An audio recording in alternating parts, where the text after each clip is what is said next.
Mickey. It can't be walking and talking 1 minute and then made out of straw and twigs the next. Can't it just? What's this then? Just tell me if it isn't straw. Boy!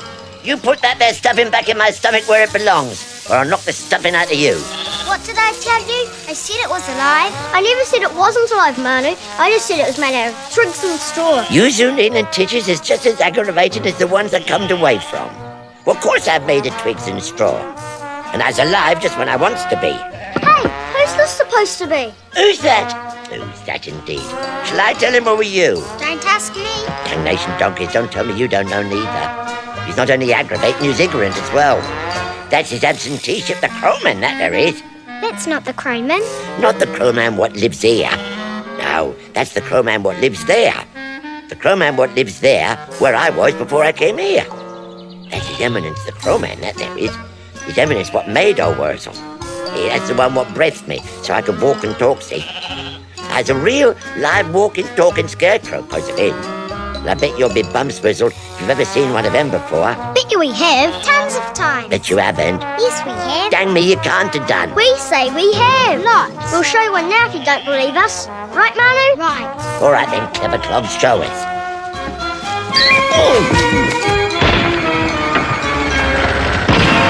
Worzel, Gummidge, when will you learn it's your duty to stay put?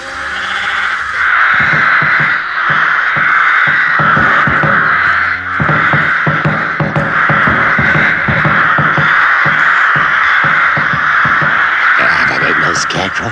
That's that there daft human what talks no more sense nor what I does. Well, he's scaring away the birds, though, isn't he? If he's scaring the birds, then he must be a scarecrow. Yeah, but he ain't. He ain't no proper scarecrow. We'd said we'd show you a walking, talking scarecrow, didn't we? Well, there he is. Well, he shouldn't ought to be allowed, that shouldn't.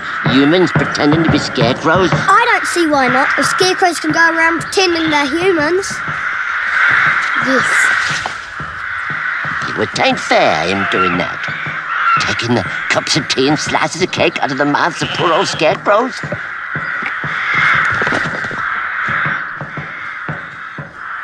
Ain't fair. Ain't fair at all, that ain't. Shouldn't ought to be allowed, that sort of thing. No, you shouldn't. Clumsy scarecrow! Hello, Aunt Sally. What you doing here? I don't mind what I'm doing here. Help me out! Help you out, right? You go. Help me out! Right, whoops a carrot top. There we is. Hey, Aunt Sally.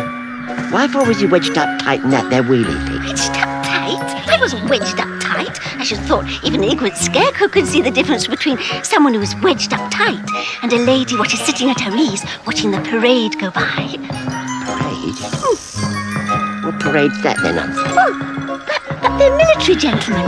The military gent with the drum. What, him? Hey, he ain't no military gent. He's that there daft human pretending to be a scarecrow, is what he is. And a pretty poor job he's making of it and all. There's only one way that I knows of to scare birds proper, and that's you're supposed to stand up still like this. I wouldn't be seen dead standing like that. I wouldn't even be seen dead talking to someone who stands like that.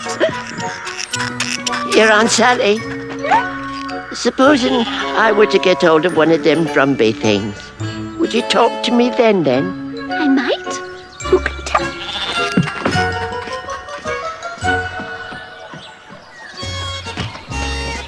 Rooney! Rooney, can you hear me? Why does that, Widow Thurston? I hear you very well. Leave what you're doing for now. I want you to take the trap into C2. And will you feed the old pig before you go? I'll do that for you, Widow Thurston. I'll look after the old pig right enough.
did like your newfangled weedy thing.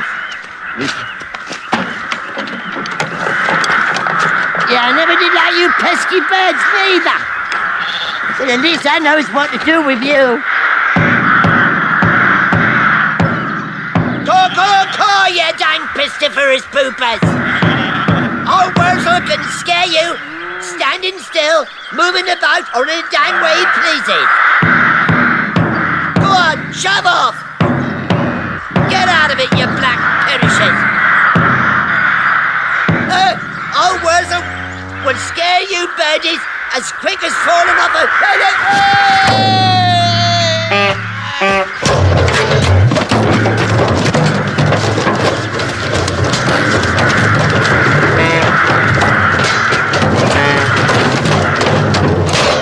So you've done it again, Worzel Gummidge. Very well. If you won't settle to the employment for which you were fashioned, I shall have to find you something less fashionable.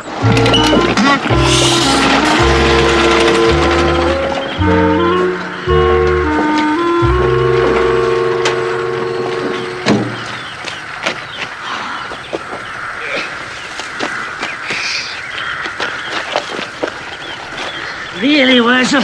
You really must pull yourself together.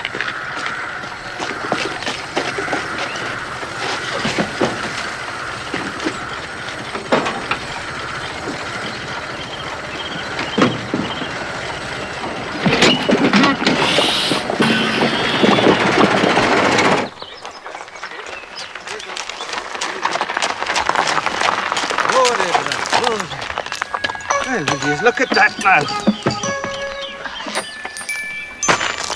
Not like a thing as that to be left lying around on a public highway.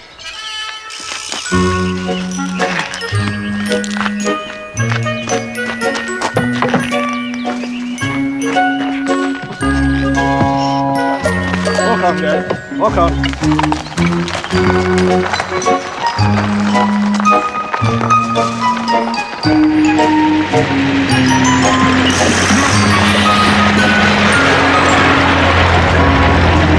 Driving along with old Toaston, minding my own business. When would you believe it? There's this enormous great dolly lying in the ditch. That's no dolly, Rooney. What size of a child would own a doll that big? Been asking myself the very same question since the minute I clapped eyes on it. You know where I think it comes from, Rooney? The Museum of Folk History at Waka Waka. With old Toaston, I think you've hit the nail square on the head. And that's where it's going back to. Just as soon as I've washed and ironed the poor soul's dress. While we're on the subject of wash day, Rooney, did you manage to pick up my shopping in Seatoon? I didn't, no. Mrs. Tiwicki says to tell you she's run right out. I think I know the very fella that'll be after having some.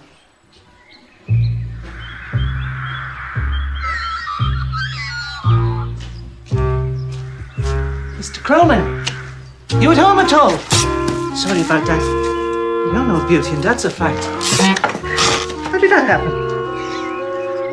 Ah, Mr. Croman, is it yourself? Yes. Do I strike you as a man who's taken leave of his senses? Well, you're no more mad than any other, Paddy, if that's what you mean. But I had the distinct impression I'd just been kicked by this funny-looking scarecrow. Oh, I see. Oh, well, let me assure you, Mr. Rooney, there is a simple explanation. That is a kicking scarecrow. It has been especially designed to repel small animals of the field. Rabbits, weasels, stoats, and that sort of thing. It doesn't injure them, it simply kicks them out of the way. But how can Secrets of the trade, Mr. Rooney. Here! You just mind what you're kicking. I'm not a stoat nor a rabbit neither. I'm afraid it hasn't taken to you, Mr. Rooney. It's taken to me, all right.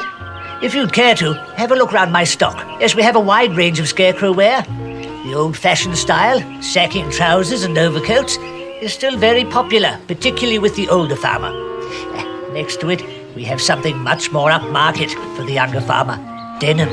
Very fashionable, as you know. It's a fine-looking garment at that. Yes, that colour combination has proved particularly effective. The starlings won't come within cooey of it. Here! What does this one here do? It looks as though he's dressed up to do damage to someone. Not unless you happen to be a seagull. He's been designed to scare birds on airport runways and military bases, places of that sort. Yes, and here we have a range of scarecrow parts. As you can see, I endeavour to use only the best materials. There's quality manuka, good strong straw, heart remo for the frame. What do you call this? Oh, she's a beauty, isn't she? Yes, I'm very pleased with her. That's my marine head.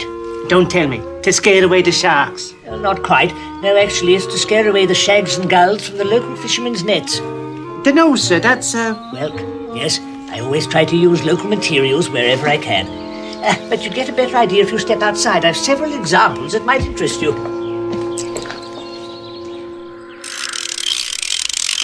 No. Is this it then, is it, sir? Is this the entire extent of your output? Well, these are the only examples of my craft I have to hand, but if you'd like to come back in a couple of weeks... A couple of weeks? Dear me, that'll be a fortnight too late at the very least. Saints preserve us! There's an ugly fellow if ever there was one. You wouldn't want to come face to face with that fella behind your back on a dark night. Oh no, a couple of weeks, no use at all. The widow Thurston asked me to come and find you, and it's this afternoon she's after doing a washing, not a couple of weeks from now. A washing? Herself wondered, are you making clothes pegs at all? Clothes pegs? Yeah, you know, them little wooden peggy fellas that stop the washing falling off the line. Yes, I'm well aware of what clothes pegs are, Rooney, but I am not in the habit of manufacturing them. How about a clothes prop then? You know, one of them tall, long how-do-yous to keep the line in the air. Not that either. I am the crowman. My sole occupation is the ancient craft of constructing scarecrows. There's not much call for them newfangled things round here. Folk are more inclined to give me a couple of bob to bash me old drum. Oh, they will do when I get it back from the divil that's run off with it. Well, I'm afraid I can't help you then. Suit yourself. Only I think you'll find in these parts a fella hardly makes a living unless he can turn his hand to several things. Good day to you. Wait a moment, Rooney. How long a clothes prop exactly were you requiring? Well, it ain't fair, your unfairness. It ain't fair at all. Shh. Well, it ain't fair. I's a genuine scarecrow, Mr. Crowman, your eminence, not a mouldy old clothes prop. Hold your tongue, Worzel. There's a great deal of truth in Rooney's words. If one is to make a living here, one must learn how to diversify. One mustn't always be poor old Worzel, has to do the deservifying. Well, if you'd stuck to the task you were given this morning, Worzel, you wouldn't find yourself in this position. And besides, if I'm to learn how to make clothes pegs, you shall learn how to be a clothes prop for this afternoon at least. Yes, well, And one more word of complaint out of you, Worzel, and you shall find yourself learning how to be firewood. And believe me, Worzel, you would not like that. You would not like that at all. It ain't fair. It ain't fair one digi bit. Me danged arm's getting numbed already.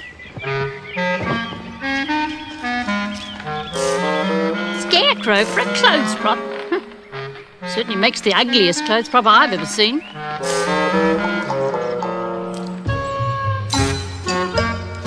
I'll be bums frizzled. I'd recognise them clothes anywhere. Them's my Aunt Sally's clothes, those is. Fancy that.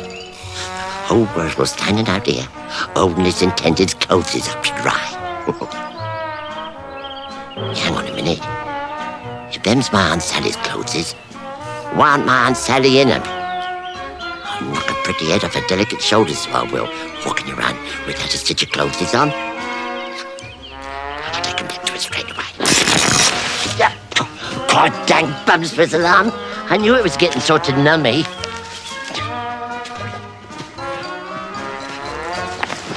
Come here, you bitty. Where's my Aunt Sally? She must be around here somewhere. Aunt Sally!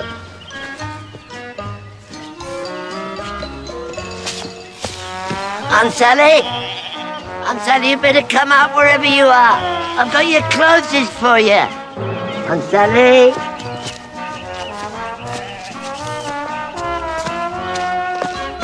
Aunt Sally? You in there? Aunt Sally? You in here, Aunt Sally? Aunt Sally?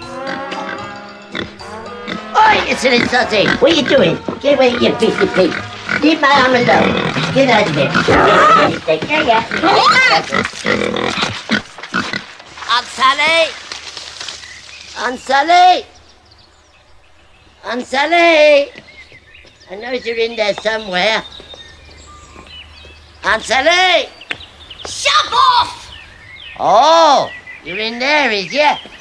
Oh, no, I hate. And don't you dare go looking through this there window, else you'll know about it. I knows why you doesn't want me to look in through that there window. Oh, no, you don't. Oh, yes, I does. No, you don't, you disgusting scarecrow. And if you want to go trying to find out, you'll get a plant pot chucked at your head. Oh, you wouldn't chuck no plant pot, a poor old Worzel who loves you best in the old wild world. Never touch me. Here, Ansel, why for's you hiding behind that sofa? None of your business. It's 'cause you ain't got any clothes on, innit? No, it ain't. It is. You're in your bare wood. You're naked. For your information, Worzel Gummidge, I ain't entirely in the altogether's. I happen to be wearing my unmentionables. What's unmentionables, Ansel? If you don't know, you ignorant, turnip-headed monstrosity, it's hardly for me to enlighten you. Yeah, well, it just so happens I does know, see? 'Cause last winter when we had that hard frost, the Crow Man made me a pair of unmentionables. Warm drawers they was. He made them out of old sheep dip sacks. Is that what your unmentionables is like, Ansel? Oh, shove off, you disgusting scarecrow! Wouldn't talk to me like that. You see what I got down here. Mr. Prezi, Worzel? Is it for me? Well, it's a sort of present, Aunt Sally. Only thing is, it's yours already. It's your clothes, it. Hand them over! Say please. Hand them over, Worzel Gummidge, or I'll tear you to pieces with my bare hands, and then I'll feed you to Mrs. Thurston's donkey. Well, that's different. Here, then. You gentlemen, turn round.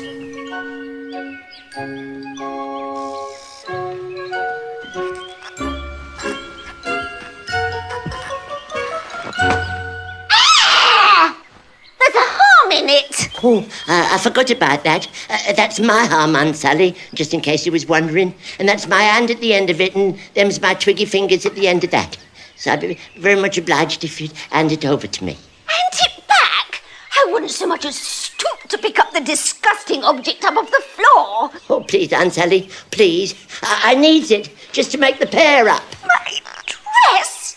My pretty dress? What's happened to my lovely dress? Well, it's been washed, Aunt Sally. That's what's happened to it, by that there farming lady. And it was been held up to dry by your ever-loving Worzel, what was very honoured and pleased to do it for you. It's awful, and it pongs like a cowshed. No, it don't pong at all, Aunt Sally. Well, it don't pong of the cowshed. It pongs of the pigsty, perhaps on account of the fact that I dropped it in the pig swill. Oh! Oh, don't take on so, Aunt Sal. It'll hardly pong at all by the time it's been dried out properly. All you've got to do is hold it up in front of the that smoky crackly thing what the smoke and flames comes out of. A fire, Worzel? What's one meaning of fire? But I'd rather you didn't say that word out loud, Aunt Sally. A big blazing fire, Worzel? Oh, please, Aunt Sally, please. What a good idea. And there is a fire in here, Worzel. Only it ain't quite big enough, is it? Not to suit our purpose. Hey, but I'd rather you didn't make it any bigger, Aunt Sally, not just yet. Not until I's gone. I can't make it no bigger, Worzel. Alas and dreary me, 'cause I ain't got nothing to stoke it with. Oh, why, bless my pretty little face and delicate hands. Just the thing. A dirty old bundle of straw and twigs. What a coincidence. Well, it ain't just a bundle of straw and twigs, Aunt Sally. That's my arm, if you like to cast your mind back. So give it to you. No! Yes! No! Yes! No! Yes! Now look what you've done to my arm. The billy goat's eating it for his dinner. Go on, scoff the lot!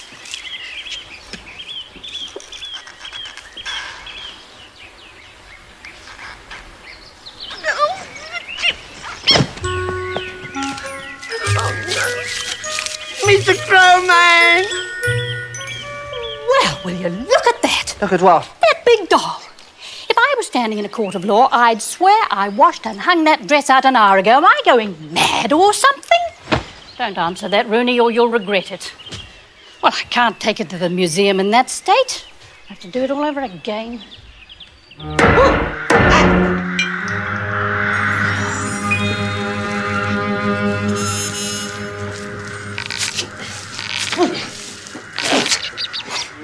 For heaven's sake, Worzel, stop snivelling.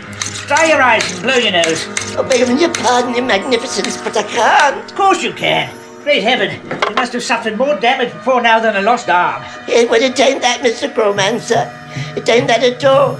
You see, I can't blow my nose and wipe my eyes because the hanky's in my trousers pocket to the side of the one I's got an hand on.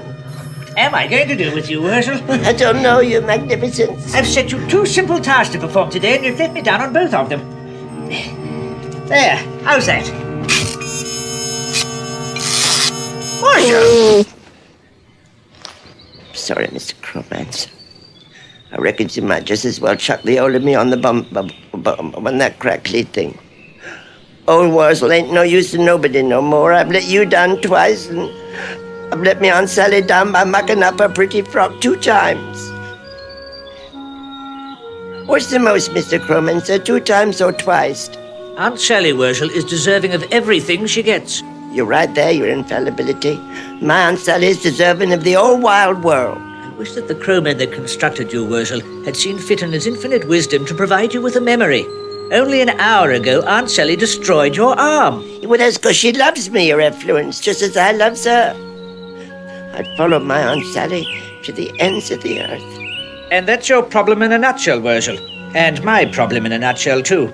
I must find some way of setting you a day's work without Aunt Sally crooking her little finger and leading you astray. I reckon that's impossible, your deviousness. I'm the crowman, Worzel. Nothing is impossible. Leave it to me.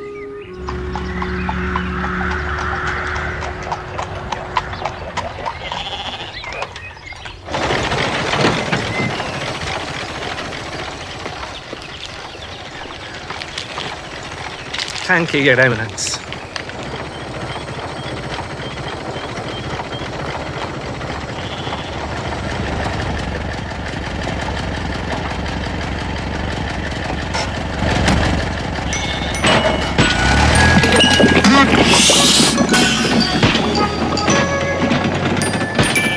Yeah, there ain't no need to take on so. Being a scarecrow is something you can be proud of. Once you get used to the idea, that is. He's one some of my bestest friends is scarecrows. There's Soggy Boggart, Jolly Clothespeg, and the old pal Daft Dead, Sergeant Beetroot. All of them is scarecrows, every man jack of them. And there ain't one of them I knows is ashamed of it. Shut up, you loathsome object! You'll love it, Aunt Sally. Out in the open air all day, with no pesky humans standing around chucking wooden balls at your head. Covered in bad droppings! That's because you ain't got the hang of it yet. You have to shout and holler at them every now and then, so they doesn't take disadvantage of you. Go on, get out of it, you dang pesky varmint! Go and find another paddock to peck in, you pestiferous poopet. That's what it is. I wouldn't so demean myself for a duchess's ransom! Oh, you do would, Aunt Sally. Come on now. All together now with old Worzel. Get out of it, you dang pesky varmint! Go and find another paddock to peck in, you pestiferous poopet. Ah!